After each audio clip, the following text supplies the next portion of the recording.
The prison cafeteria fell silent the moment the new inmate stepped inside. He was old, calm, and somehow didn't look like he belonged there. That was all the gang leader needed to see before smirking. "Hey, Grandpa," he said, blocking the man's path. "You lose your nursing home?" Laughter filled the room. The old man didn't laugh. He stood still, eyes steady, breathing slow. Then, in one sudden move, the tray clattered to the floor. And the gang leader followed it down. The laughter stopped. No one knew it yet, but the man they had mocked wasn't just another prisoner.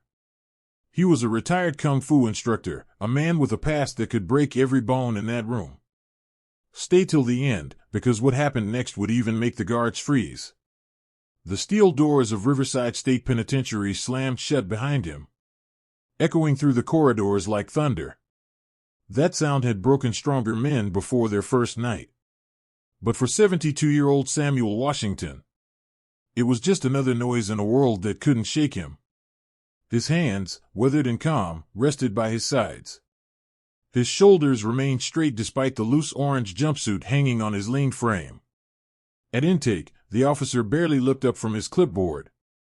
Another old-timer caught in the system, he thought. Probably a tax mistake or some old charge finally catching up. Nothing dangerous. Nothing worth attention. But if he had really looked closer, he might have seen something different about Samuel. The way he moved, deliberate even in shackles. The way his eyes scanned everything, without staring. The way his breathing stayed measured. Controlled. Like a man who had long ago mastered himself. For 72 years, Samuel had been free. He had taught martial arts for more than 40 years. Owned 3 successful dojos. Trained scared teenagers, angry men, even police officers. His life had been built on discipline, on respect. On lessons whispered by his master long ago. Now he was inmate number 847291.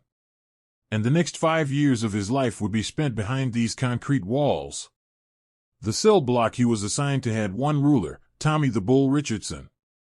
6'4", all muscle, his pale skin covered in tattoos that told the story of 2 decades behind bars. He ruled through fear. He decided who ate, who went hungry, who was safe, and who became prey. The guards let him do it. Because his violence kept order. And that made their jobs easier. When word spread that a new fish was coming in, Tommy's interest sparked immediately. Fresh blood meant a chance to remind everyone exactly who ran Cell Block D. The first time Tommy saw Samuel, he almost laughed. An old black man, gray hair, wrinkled hands, slow steps. This wasn't a threat. This was a gift. That night, Samuel made his bunk with military precision. He arranged his few belongings, sat down, and opened a worn paperback. He didn't speak to his cellmate, a nervous young man named Marcus, counting down the days till release. "You seem different," Marcus whispered in the dark. "Most new guys are scared or angry. You're just calm." Samuel closed his book. "Fear and anger cloud judgment," he said softly. "Clarity comes from stillness." Marcus didn't understand. But for the first time in months, he felt safe. The next morning, Samuel's first walk to the cafeteria began. Tommy the Bull was waiting, sitting near the entrance with his crew spread out around him. It was a power move, a reminder of who ruled this place. Samuel carried his tray with quiet dignity, the same calm he had held since his arrival. He moved through the line, took the watery eggs, burnt toast, and coffee that looked a day old. No complaint. Just observation. His eyes scanned the room. Not with fear, but with the awareness of a man who had spent decades teaching others how to survive. That's when Tommy made his move. "Well, his voice boomed, cutting through the chatter like a whip. "Look what we got here, boys. Somebody's grandpa found his way into prison." The laughter rippled through the room, cruel and expectant. Samuel kept walking, tray steady, expression calm. He had seen this kind of arrogance before. Different faces. Same energy. He knew that showing fear fed the predator. But when Tommy stepped into his path, 6 feet of muscle blocking the way, the air in the cafeteria seemed to tighten. When someone talks to you in here, you answer, Tommy growled. That's how respect works. Samuel looked up slowly, eyes unwavering. I heard you, he said. I just don't have anything to say. A few gasps scattered through the room. Tommy's smile vanished. You don't get it, he said, his tone darkening. I run this block. That means everything here goes through me, including where you sit. Samuel's voice stayed level. I understand. You're the man in charge. I just want to eat my breakfast. That calm tone, it infuriated Tommy more than any insult could have. Without warning, he shoved Samuel hard in the chest. The impact echoed. But Samuel didn't fall. Didn't even flinch. He shifted slightly, absorbing the force with a subtle twist of his stance. Balanced. Controlled. Rooted. Tommy blinked, confused for a split second. He had put everything into that shove, enough to knock over most men. But the old man hadn't moved. The crowd fell silent. Something unseen shifted in the air. Tommy leaned closer, his breath hot with rage. You think you're tough, old man? You think those tired bones can handle me? Samuel's reply was quiet, almost gentle. I think you should let me eat my breakfast. And then, the moment snapped. Tommy swung. A punch filled with 20 years of prison rage and 250 pounds of muscle. But Samuel was already moving. His left hand rose, not to block, but to guide. A soft redirection. A small parry that turned power into emptiness. At that same instant, his right palm struck forward. A precise, surgical motion that connected just below Tommy's sternum. It wasn't strength. It was technique. Years of discipline condensed into a single breath. Tommy's body froze. The air left his lungs. His knees buckled. And he hit the floor before anyone realized what had happened. Silence. Total. Unbelieving. The tray Samuel had been holding clattered beside him. The echo hung in the air like a bell. Every inmate stared, unsure if what they saw was real. Tommy the Bull Richardson, the man who ruled Block D, was on his knees, gasping. And the old man he tried to humiliate simply stood there, calm as stone. The cafeteria was frozen in silence. Tommy gasped, clutching his chest, eyes wide with disbelief. The man who ruled this place through fear had been brought to his knees by someone's grandfather.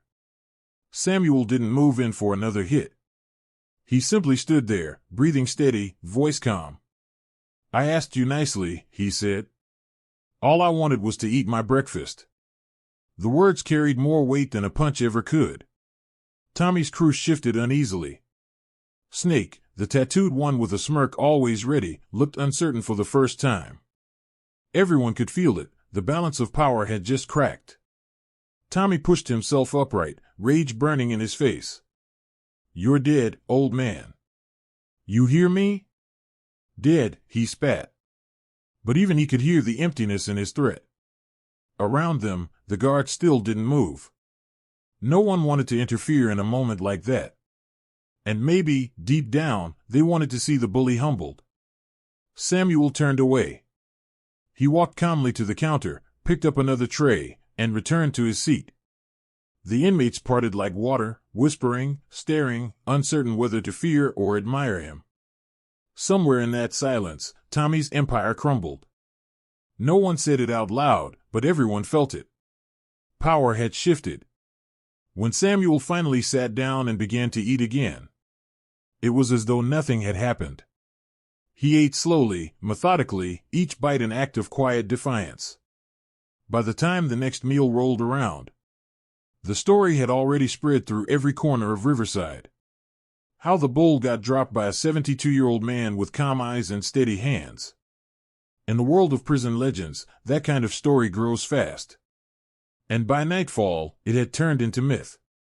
Marcus couldn't contain himself when Samuel returned to their cell. "They're saying you were some kind of kung fu master," he whispered. "Is it true? You really trained cops and soldiers?" Samuel closed his book, setting it gently aside. "I was a teacher," he said. "For a very long time." "What did you teach?" Marcus asked. "Discipline," Samuel replied. "Control. How to find strength in stillness." Marcus stared at him for a moment. "Tommy's not gonna let this go. You know that, right?" Samuel nodded. "I know. Aren't you scared?" "Fear," Samuel said slowly, "is just information. It tells you to prepare. It doesn't tell you what to do." Marcus swallowed, unsure whether to feel terrified or inspired. Samuel's calm seemed unshakable, even now. That night, while others tossed and turned, Samuel meditated, breathing slow, steady, grounded. He had spent a lifetime training for peace. But peace sometimes required the readiness for war. And he knew this wasn't over. Tommy wouldn't let humiliation stand. He'd come back. And next time, he wouldn't come alone. The morning light crept through the narrow window.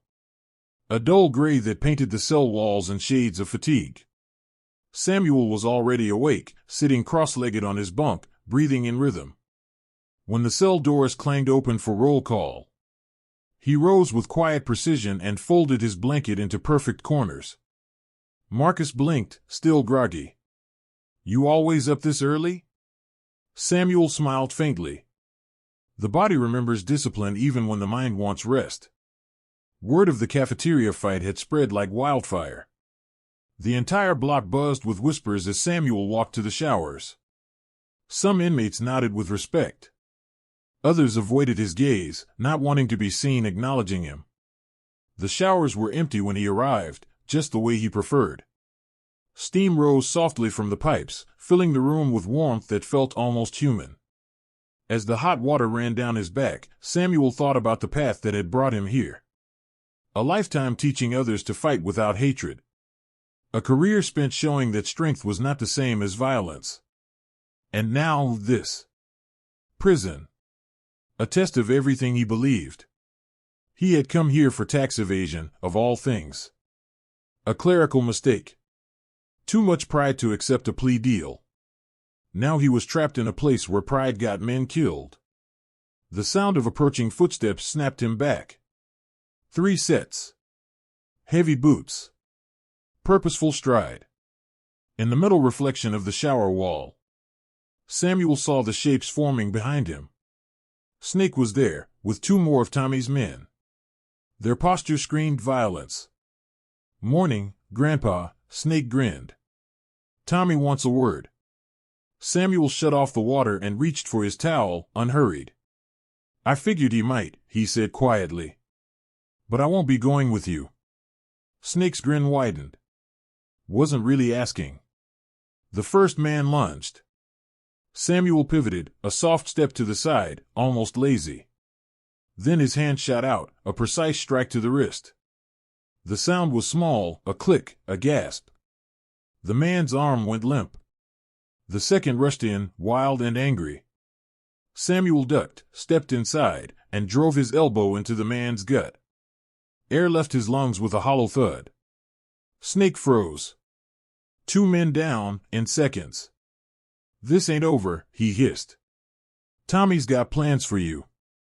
Samuel straightened his shirt, voice still calm. "Tell him, he knows where to find me. I'll be in the library." Snake stared, then backed out slowly, dragging his men. Even in defeat, he could feel it. This wasn't a normal man. This was something else. Something dangerous in its calm. The library was Samuel's sanctuary. Rows of worn-out books, the faint smell of dust and ink, a place forgotten by most inmates. Here, silence was respected. Even the loudest men lowered their voices within these walls. Samuel found a seat by the far window and began reading. Philosophy. Discipline. The same words he'd taught others before. His calm drew attention. In a place built on fear, calm was power. It didn't take long before other inmates began drifting closer. At first, they only watched from a distance.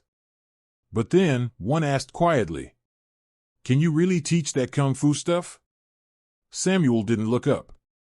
"I can teach awareness," he said. "The body follows the mind. Control that, and you control the fight before it starts." The man nodded slowly. Others joined. Within days, small groups started gathering at the edge of the yard.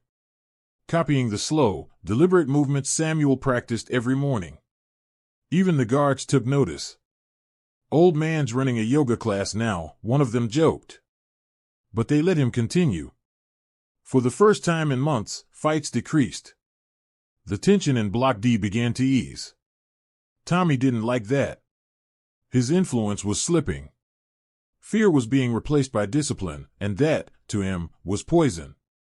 From his cell, Tommy watched through the bars, fists clenched. "Old man's turning my people into monks," he muttered. He needed to remind them who ruled this place. That night, Snake returned, bruised and bitter. "Boss," he said, "he's got half the block doing breathing exercises. Like some kind of sensei." Tommy's eyes darkened. "Then we burned the temple down." The next day, during yard time, a group of men surrounded Samuel and his students. It started small, a shove, a curse, a threat. But when the first punch flew, chaos erupted. Samuel moved like flowing water. Dodging, redirecting, neutralizing. He didn't fight to win, he fought to protect. Each motion was deliberate, efficient, controlled. Within moments, 6 men were on the ground, groaning. None seriously hurt, but all disarmed, both physically and mentally. The rest backed away. Even they could see, this was not luck. It was mastery. And in that mastery, they saw something they had forgotten: respect. When the guards arrived, they found Samuel standing in the center of the yard, breathing slow. Hands open. Calm. The others looked at him, not with fear, but with awe. For the first time, Block D was silent, but it wasn't the silence of fear anymore. It was the silence of realization. The warden called Samuel to his office the next morning. A heavy man with tired eyes, he looked over his glasses and said, "You're causing quite the stir, Mr. Washington." Samuel nodded politely. "I didn't mean to." "That's what worries me," the warden sighed. "You didn't mean to, and yet half my inmates are quoting Zen proverbs now." Samuel smiled faintly. "Would you rather they were fighting?" The warden hesitated, then leaned back in his chair. "Between you and me, no. The place has been quieter than ever. But you're walking a thin line, old man. You're not staff. You're still an inmate." "I understand," Samuel said. "I'll keep the peace. That's all I've ever wanted." As Samuel turned to leave, the warden added, "For what it's worth, I read your file. You shouldn't be here." Samuel paused. Maybe not. But maybe this place needed me. Back in the block, tension was still brewing beneath the surface. Tommy's pride had been wounded too deeply to heal. He spent his days plotting, whispering to anyone still loyal. He had one goal: destroy Samuel Washington. Weeks passed. The old man's influence grew stronger. Inmates who used to fight over scraps now shared food. Men who hadn't spoken in years began talking again. Even Marcus walked taller. But Tommy's patience was running out. One night, under the hum of flickering lights, he gathered the last of his crew. 12 men, each with something to prove. "This ends tomorrow," he growled. "No more games. No more stories about the old man. We take him out, once and for all." They nodded, silent but burning with tension. The next day, it would happen. The mess hall. Noon. A storm waiting to break. Meanwhile, Samuel sat quietly in his cell, eyes closed, hands resting on his knees. He felt the weight of what was coming. But there was no fear, only clarity. He whispered softly to himself, Do not fight anger with anger. When the storm comes, be the mountain. Marcus watched him, trembling. They're coming for you, he said. I know, Samuel replied. Then why aren't you doing something? Samuel opened his eyes and smiled. I already am. Outside, thunder rolled. The storm had begun. The cafeteria buzzed with its usual noise, trays clattering, voices echoing, guards shouting for order. No one knew it yet, but the air was charged, heavier than normal. Something was about to break. Samuel entered quietly, as always. He picked up his tray, rice and beans, a piece of bread. He walked to the same corner table, back to the wall, eyes calm. Tommy watched from across the room. He nodded once. A dozen men rose from their seats and began to move. Marcus saw it first. He jumped up, voice shaking. Samuel! They're coming. But Samuel didn't run. Didn't even look surprised. He stood, set down his tray, and turned to face them. The first attacker swung a shank, fast, desperate. Samuel sidestepped, grabbed the man's wrist, twisted. A sharp cry. The weapon clattered to the floor. Another came from behind with a chair. Samuel ducked, rolled, rose fluidly to his feet. The chair shattered against the wall. Then chaos exploded. Fists. Shouts. Dozens of bodies crashing together in a blur of violence. But through it all, Samuel moved like a ghost, calm in the storm. Every motion was deliberate. He struck only when needed, never twice in anger. He disarmed, deflected, redirected energy instead of matching it. A man rushed from the side with a broken bottle.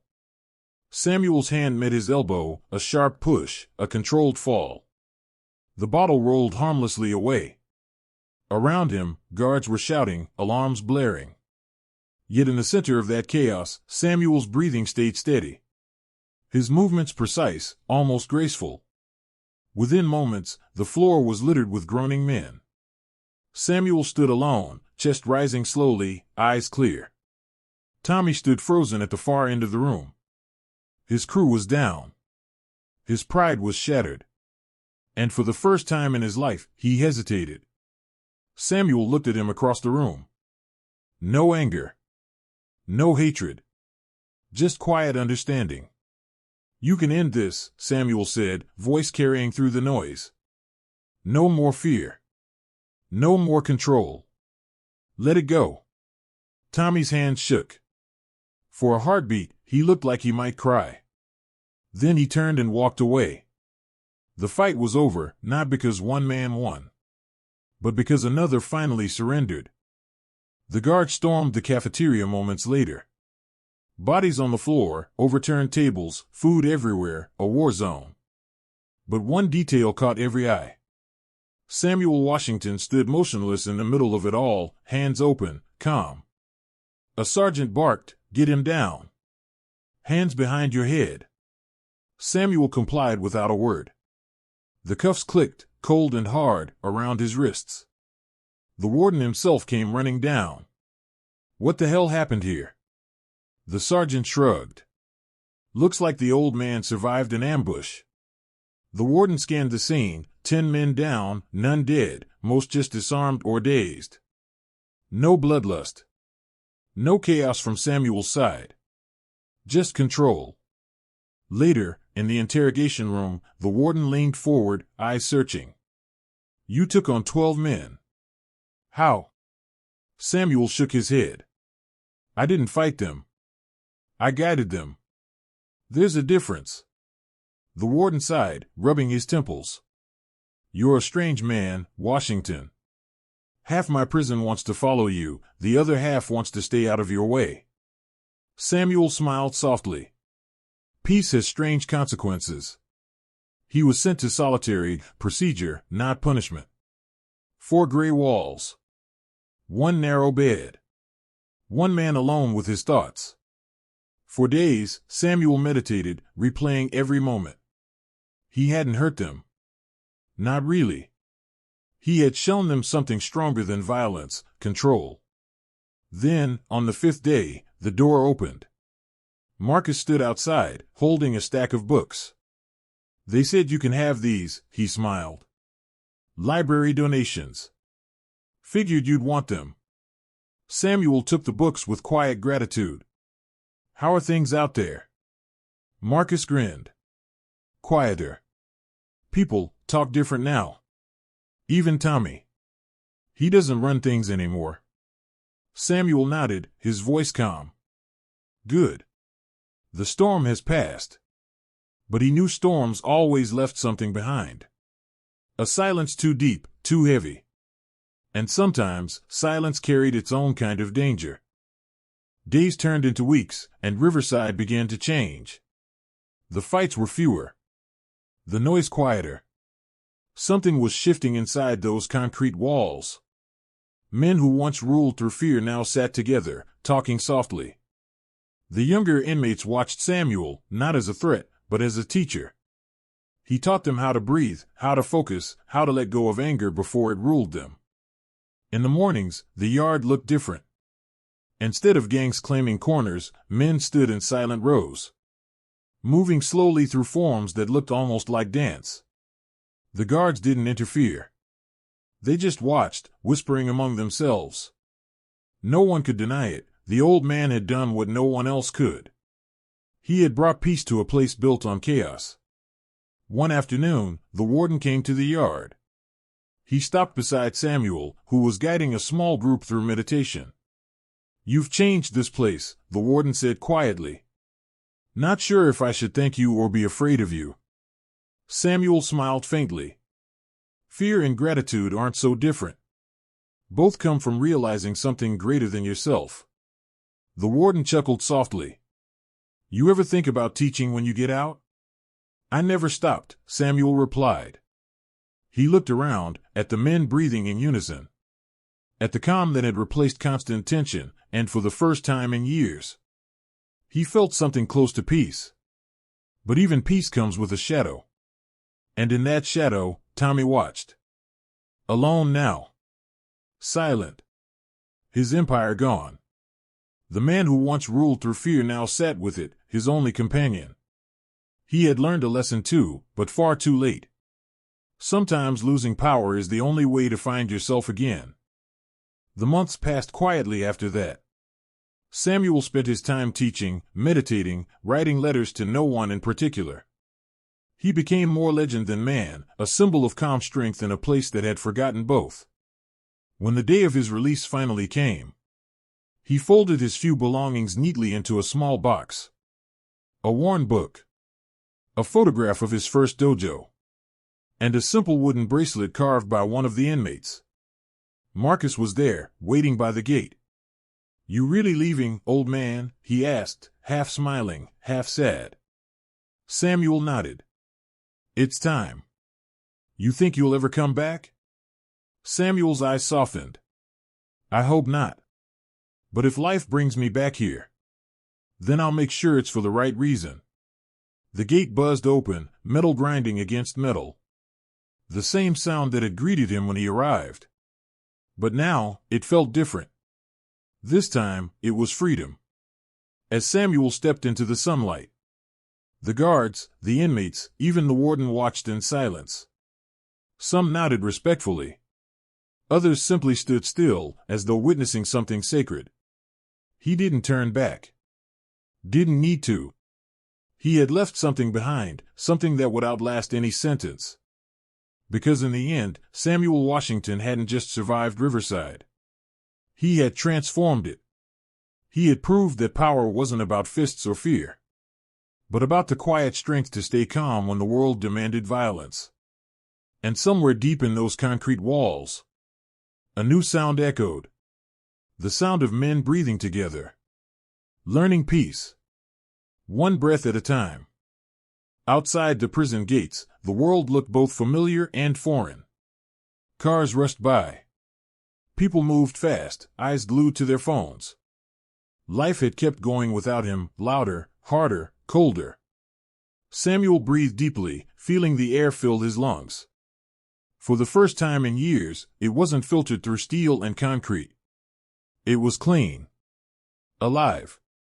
He walked slowly down the road, the box of belongings under one arm. Each step felt heavier, but also freer.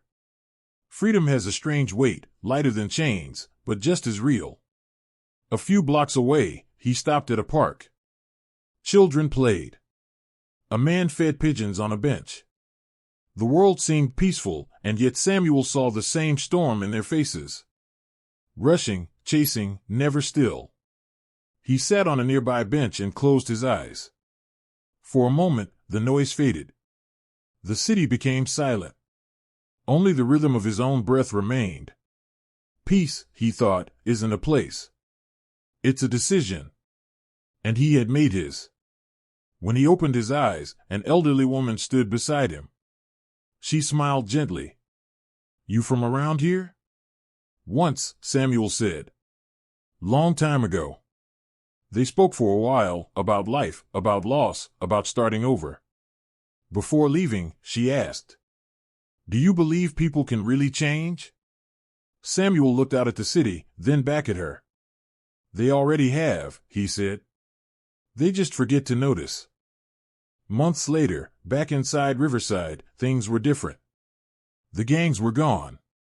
The noise replaced by quiet routines.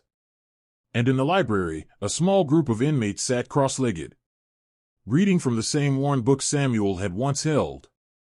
Marcus now led them. His voice calm, steady, almost like Samuel's. He began each session with the same words his teacher had used. "Stillness isn't weakness. It's strength without anger." The guards respected it. The warden encouraged it. And slowly, the prison began to feel less like a cage, and more like a place of transformation. Some nights, Marcus would look at the empty spot where Samuel used to sit. He would imagine the old man's voice. Soft, patient, unshakable. And somewhere far away, in a small park by the city, an elderly man would close his eyes and smile, as if hearing those same words carried on the wind. Because legends don't end when the story does. They echo. Through every person they've touched. Through every moment they've changed. Through every act of calm in a violent world. Samuel Washington had entered prison as an old man.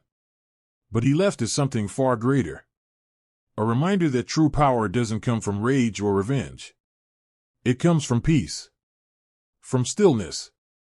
From knowing who you are, even when the world tries to make you forget. And so, the legend of the old Kung Fu master lived on. Not in fists or fear, but in every breath of those who chose to be still, when others chose to fight.